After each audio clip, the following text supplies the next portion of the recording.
Yon, good day mga idol. Nandito po tayo sa Orani, Bataan sa farm ng ating idol na si Eddie Sioson and Rocky Legaspi. Dito lang yan sa Sioson Farm.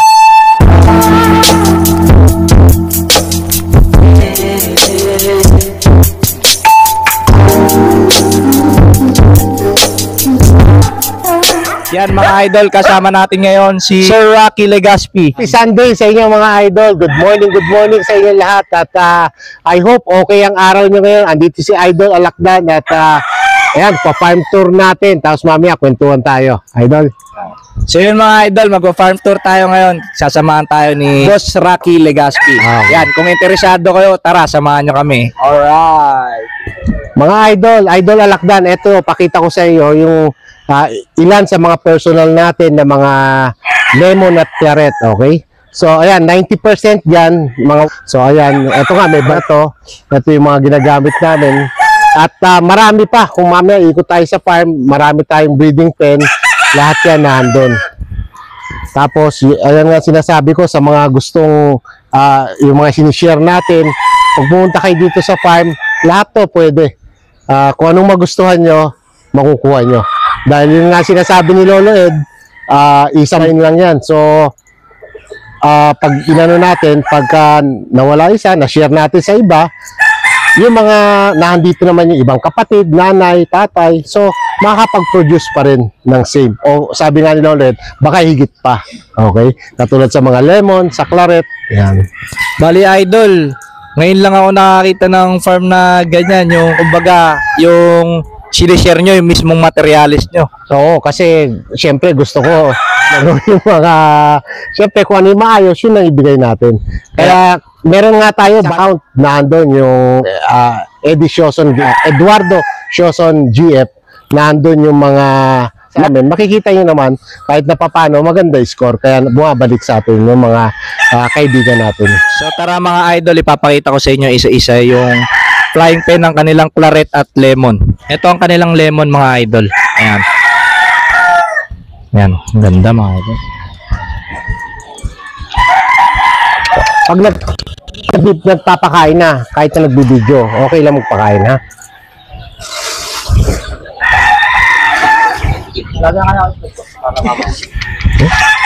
Pero sila na napalagay para dito ka pag may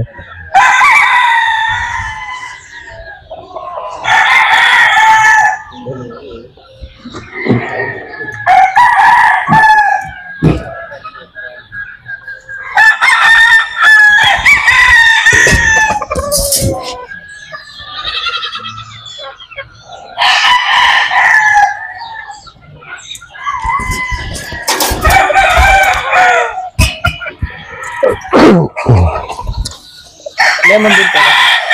claret yan. Claret. Doon naman tayo sa mga tanga.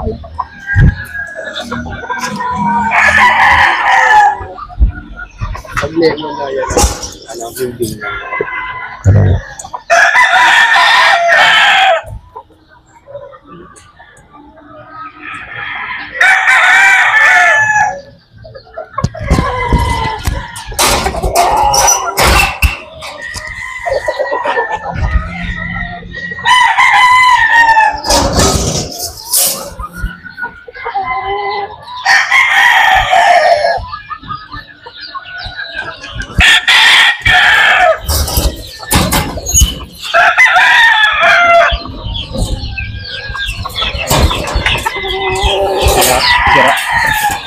Yan mga idol, nakita nyo sobrang solid, no? Ang ganda ng kanilang mga claret at lemon. Ayan. Bali, available din yun mga idol kung kursunada nyo. Walang tinatago dito. Ayan. Andun lang yan sa flying pen nila. Dito sa harap ng banner. Ayan, pagka pumunta kayo dito. Ayan. So tara. Ayun na po. Mga idol Alakdan, eto, pakita ko lang isang brooder natin, brooder number 4 to. So, ayan, nandito yung mga, eto, actually, nabawasan na to. Ito yung mga month-old natin. Okay, ang release nito, actually, sa katapusan pa pero medyo nabawasan na kasi yung babae, kinukuha na ng mas maaga. Ayan, ang capacity nito, nung mas maliliit sila, mga around 400. So, ngayon, medyo mga 300 na lang to. Bali hanggang doon lang po boss na hanggang 400 yung capacity. Oo, ayaw natin ng masikip para Overcrowded. nakakahinga sila. Maganda yung temperature sa loob. Ayan, katulad ngayon, sobrang init, idol. Ayan, binubuksan natin pinto, nilalagyan lang natin ng harang.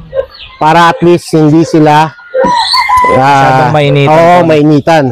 Ayan, ganyan lang. Actually, itong scratch pen, yan lang pangharang namin. Yan. Tsaka meron tayo ditong lona, ayan, pinataas lang natin if sobrang init. Tsaka ang ganda po dahil may isolation, kumbaga hindi sila matitirikan masyado ng Oo, araw. insulated. Kaya, ayan. Tsaka protektado sila. Ang purpose naman ito, kaya ganito, may liso kami nilagay. Kasi, may mga daga. So, pag yung, o kaya, baka may pusa, hindi natin masabi, no? Marami namang aso dito, pero baka lang, no? Tsaka yung mga daga, para hindi makaakyat. Para safe sa Safe predator. na safe yung mga sisiw natin. Ito mga idol yung kanilang brooder. Ganito yung brooder nila. Yan. Yan, may bubong, tapos may lona lang, tapos liso. Yan, pwede nyong gayahin ito mga idol. Ganyan lang. Ito naman yung isang uri pa ng kanilang brooder. Yan. Parang Apartment type. apartment Yan. type ang tawag dyan. Akala ko, boss, lagayan ng mga gamit ng mga Akala mo parang cabinet ha. Kasi inano namin to, katulad niyan, actually, pero nahalo-halo na rin yung laman yan. Pero yun ang purpose niyan. Katulad dito, para sa claret lang, para sa lemon lang. Okay? So yan yung ginagawa namin. Ngayon, pag ganito, medyo mainit, binubuksan natin, naglalagay lang tayo ng pasingawan. Okay? Yan. Tsaka mas maganda idol yung mga ganito. At ganito recommend ko kasi maliit yung capacity para yung mga sisiw hindi sila crowded. So, pag medyo malaki na sila, ayan, lilipat na natin sila sa kabilang brooder. Ngayon nga lang ako nakakita rin ng ganitong style idol eh. Pwedeng magaya to sa farm na. Oo, napakaganda. Makita mo naman yung mga sisiw natin, lumaking healthy at maayos. Talagang effective na sa inyo. No? Of course, kasama din kailangan kumpleto ng mga alaga natin. Pinaka-importante po yun. Pinaka-importante, of course. Tsaka hindi maliligaw yung yung mga farm body natin kung dahil may nakalagay na po diyan na Ito lang, madali lang naman. Pero yung naka-markings naman lahat.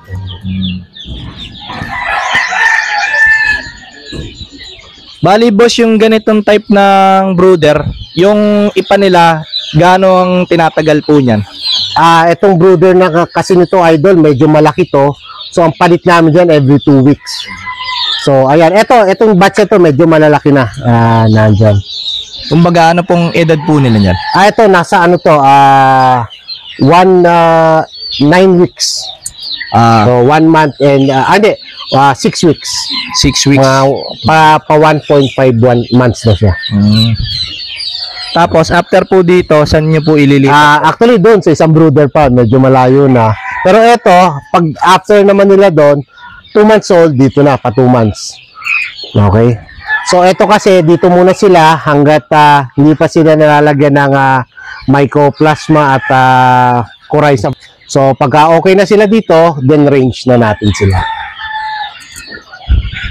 Bali ito, boss, is 2 months old. 2 months old. Tsaka yan, yung mga pen na yan, segregated na rin. Nakahiwala yung seed fowl, nakahiwala yung mga crosses, para pag may nag-walk-in tayo na ba, mabilis na lang kukuha yung mga tao natin kung anong kailangan nila.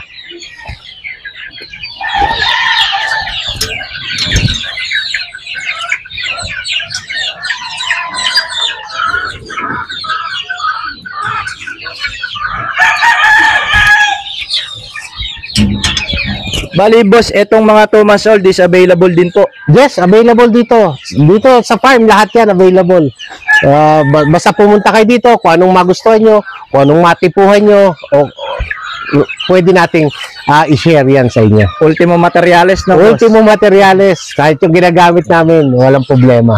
Yan mga idol, narinig nyo, dito lang yan sa Shoson Farm. Lahat ng makikita nyo is available. Yan ang talagang walang tinatago mga idol. Kaya kung may nakursunadahan na kayo, pwede nyo nang puntahan dito mga idol. Basta mag-PM lang muna kayo kay Boss Rocky Legaspi. Yeah.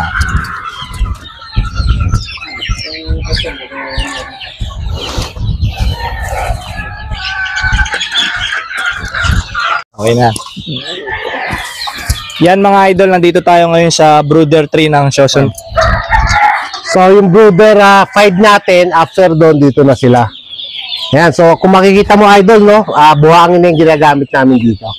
Kasi yung sa labas namin, para masanay na rin sila, tsaka less na gawain na rin sa mga tao natin yan, yung pagtatanggal pa ng ipa. Malalaki naman na sila. Tsaka yan, tingnan nyo, nakakapasok na yung hangin, okay? Kahit gabi yan, binubuksan lang namin ilaw sa gabi para may ilaw lang sila. Kasi pag wala, nagsisiksikan yan. Doon nagkakaroon, minsan may mga naman pagkamadilim pag hindi sila sanay. Ilang months na po yung mga nilalagay dito, boss? Pa 2 months na to, mga 1.5 ganyan. Bali, kung galing sila dun sa may brooder 1, dito naman po yung next station nila. Dito na sila. Tapos dun na po sa Tapos mga yan, 2 doon na months sa pen. Oo, doon na sila. Bali sila po, papaabutin po sila dito ng 2 months 2 months. para ilipat na po. Mga 1.5 lang. Actually, ito, palipat na rin to. Bali ito mga idol, nakabukas na yung mga tolda. Ano po purpose niyan, idol? Yung tolda naman, kasi sa gabi, sobrang lakas ng hangin para hindi sila mahampas ng hangin. Tsaka minsan naman, pag sobrang lakas ng ulan, para hindi pasukin ng ulan, tsaka sa init na rin. Pero pag ganito, mainit naman, binubuksan din namin pag sobrang init. Kumbaga, pine-prepare nyo na rin po sila sa ano? Oo, para ma-prepare na rin yun sa... Kasi doon, Kasi mas open po pag doon nilapanood sa natin sa pen, open na yun eh. Yan. Okay. Yan mga idol, yan, pwede nyong gayahin yung idea ni Boss Rocky. Yan. Kitang-kita nyo, may sundin yan. Kontra sa init. Yan. Dito, boss, ano pong meron dito? So dito sa mga mini breeding pen ang tawag ko dito, medyo marami to. Yung utol ko, yan ang ginagawa niya. So nagpapa-hen hatch kami, nagpapalimlim kami. So yan, katulad niyan, sa lemon to, actually 3 lang inanak niya, no. Pero iba kasi, turo din sa akin ni Lolo diyan, iba yung pisa ng inahin sa inahin. Mas malalakas sila, mas healthy. Yan, marami yan. Tingnan pala. Ito, mas bata. So ito, baka, ano. Kumbaga, itong pens na to, boss, is yung yung mga natural, Oo, mas natural to. Ito mga to. natural. Ayan, no. Yan mga idol, maganda. Ito rin yung mga ma-avail nyo kasi bihira sa farm yung na natural breeding. Kasi mass production nga sa mga farm. Ito, meron din sila dito natural Pero breeding. kasi, kung puro ganyan, mahirapan tayo, idol. Oo nga po, Kasi sa dami ng order. Kaya ito, ilan lang naman. Ayan. Ang ganda nga po eh. Ayan. Ayan, marami yan. Sunod-sunod yan. Ako boss, kaya ako nainganyo magmanok dahil sa ganyan eh. Kasi Sa nung ganyan, maliit pa ako, yung mga sisiw natutuwa ako nandun sa ilalim ng inahin. Oo, di ba? Tsaka yan, mas tipid to. Hindi mo kailangan ng ilaw o any heating, wala. Tsaka kita nyo naman, yung pinagkaiba, mas malakas yung sisiw. Oo, iba pag pisa ng inahin, Ang gaganda nga, sobrang healthy. Oh, di ba? Eto, mga nakaano rin to.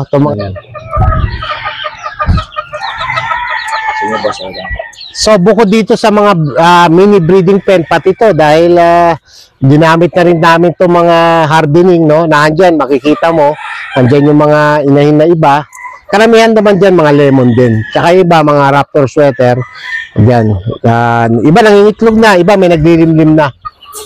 Dual purpose pala to, boss. Oo, dual purpose. After hardening, pwede nang gamiting palimliman. Diyan na. Talagang nagpapa-natural breeding po kayo, no, sir? Oo, para yung mga ibang anak niyan, si-share din natin. Yung iba, maiwan naman sa amin.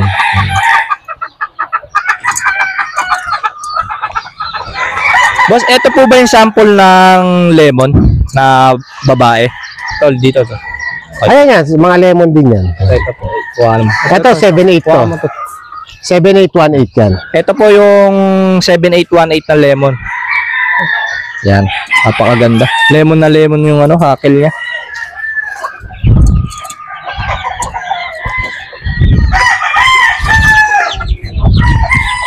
Yan, marami.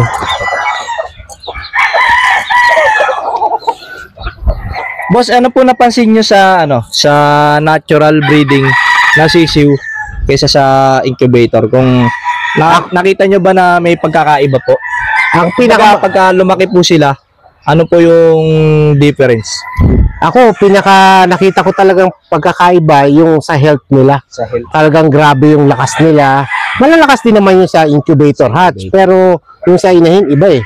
Tsaka pag ganito, yung iba kailangan pa ng ilaw, mga maliliit, di ba? Ito hindi na. Tsaka makikita mo naman, minsan may mga, ayan, katulad nito, oh. Yun naman, lit-lit, ang taas ng hapunan. Ito, So, pasok na. Pasok yung kama. eto, ang lit-lit, nakahapon na siya, oh. Kumbaga, sisiw pa lang sila, mas matibay sila. No? Mas matibay, oh. Ayan. Parang nakaka-dede sila sa gatas ng ina eh. Parang ganun, oh. Kumbaga sa tao. Kaysa sa formula na milk. Ito, Raptor sweater yan. Yan.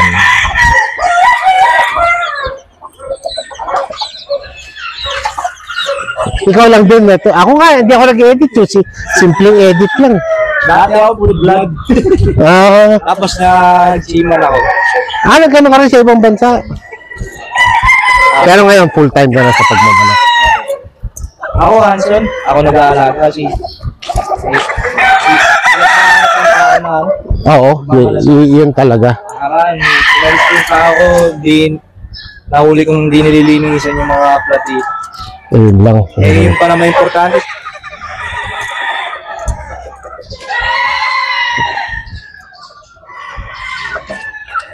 Ano kanya?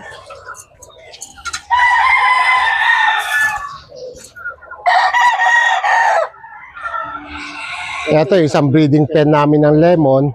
Kung makikita mo, marami siya kasamang inahin. Maximum namin dyan, 12.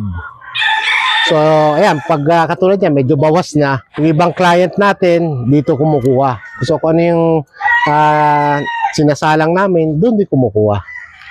Bali, ang tawag po sa breeding na to is flock mating po. Flock Tama mating. po ba? Oh, flock mating. So, meron tayong, di ba, battery. May flock mating tayo. Ito, flock mating. Pero halos naman lahat yan, yung mga babae, kundi magkapatid sa tatay, sa nanay naman. Basta related po sila. Basta related din. Pwede pong Oo. yung itlog nila is iisa na lang. Isa na lang. Napansin ko po, naglalagay po kayo ng mga ganun. Oo, Mga laruan na itlog. turo din yan ni Lolo Ed. Kasi karamihan dyan, mga pullets. So, mga bago pa lang mga itlog, yan, tinutukan nila. So, pag may ganyan, nasasanay sila, hindi na nila binabasag yung mga itlog. Yung pala yung technique para hindi tumuka ng itlog yung mga inahin natin. Kasi madalas yan yung problema ng mga kaibigan nating nagmamanok. Oo, ang tagal-tagal mo aantayin, di ba? Tapos, tutukain lang. Basag lang. Limitado lang po yung itlog ng inahin, di ba? Ito naman po, boss. Ito po, di ba, is sikat din po kayo dito sa blues. Yes, idol. Yan ang actually, dyan pinakakilala si Lolo Ed. Yan yung mga Edisyoson Blues, yung mga abuhin. So, yan, yung ito. Authentic. Oo, marami na ring experience to. Marami nang napatunayan yan na exam, no? Exam. Oo. So, ayan, naka-cross siya ngayon sa mga Allen Roundheads. Bali, ang mga blues nyo po is kinocross nyo sa Allen Roundhead. For this, tong pen na to. Ayan Oo. po.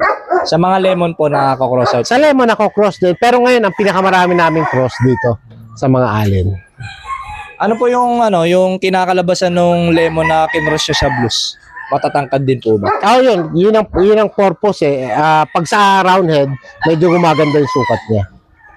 Kasi yung mga old line ni Lolo Ed, kung makikita niyo naman, medium station lang talaga. Yung style po ng blues nyo, ano po yung style po? Vertical din sila, pero pinakaano nila, multiple. Tsaka yung timing na doon. Mas marami po.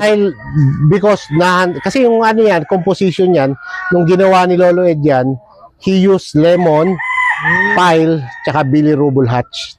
Kumbaga, itong blues na pala to, hindi pala talaga siya blues. Kumbaga, si Idol Eddie po yung Oo, siya yung nagpapungawa po. Oo, siya yung nag-ano yun. Ayan ang maganda nga po. Gawa pala talaga po. Around Laguna, yan, kilalang-kilala dyan, Bicol area, yung mga blues. Napansin ko may sweater po kayo dito. Ano pong klase ng sweater ang binibreed nyo po dito? Ito Raptor to, no? Raptor. So, ayan, tignan nyo lang din. Bigyan mo to. Dito sa baba mo. Ayan. So, yung mga inahin niya, ito, Raptor sweater over Rubble Hatch. Rubble Latch. Yung Rubble Latch nyo po dito, si Old Line din po. Yes, na-acquire din niya ni Lolo at kay Billy Rubble. Pagka kinross nyo po siya, ang lumalabas pong paayos, may mga bite po ng itim. Hati na eh. So, may yellow legs, may dark legs, kumisa naman meron din may, pong dark legs. may yung dirty feet na. Ang ganda pala. Pogi pa. Actually, ito mga inahin natin yan, mga patapos na rin sa breeding, mga palugon na sila. No? Ito po is pile. Pile yung nakasalang. Cross din to eh. Okay. Ito mga to, Allen Roundhead yan. Ito yung pile. Ang dami nyo po palang Allen Roundhead, no? Ito, ang ganda, no? Ito pala yung pulit na pile. Oo, yan. Ito mga idol, yung sample ng mga pulit na pile. Ayan. May pagka-golden sila.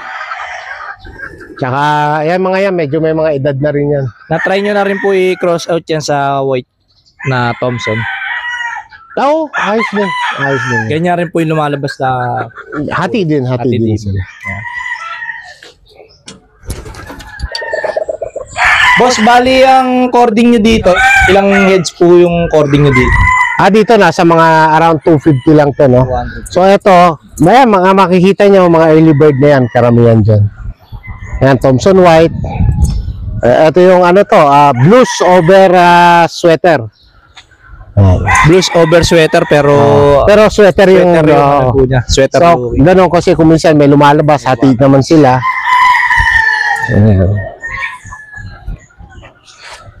Ayan, lemon din. Lemon sweater naman to. Ito Kaya po yung makita lemon mo siya, sweater. medyo maganda rin suka. Akala ko dati ang lemon sweater is pure. Pagka straight breed. Straight Yung breed. pala dalawang Yeah. dati nga pag sinabi sa amin lemon notch, lemon sweater. Magaganda talaga. Magaganda. Tsaka, dito naman sa atin, hanggang tumatagal ka, marami ka na tututunan eh. Kahit kami dito, ang dami namin continuous learning, walang katapusan. Kapag hindi po kayo nakinig, talagang mapag-iiwanan po. Oo, yun.